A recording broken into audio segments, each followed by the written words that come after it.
Have you ever wondered how your brain thinks? Meet Leo and his robot friend, Neuro. Today, we're diving into a magical world inside our heads. Look at these glowing stars. They are called neurons. They use long bridges to talk to each other. When you learn something new, a spark of light travels across. Like when you practice catching a ball, the bridges get stronger.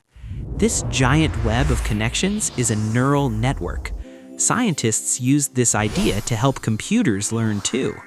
Inside Neuro's computer brain, there are digital neurons.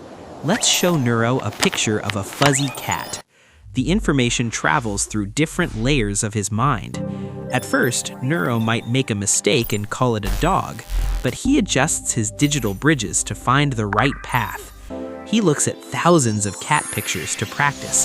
Now he can spot a cat instantly. He looks for patterns like pointy ears and long whiskers. Just like you, Neuro gets smarter every time he tries. Our brains and AI both use networks to solve puzzles. Remember, AI learns from examples just like we do.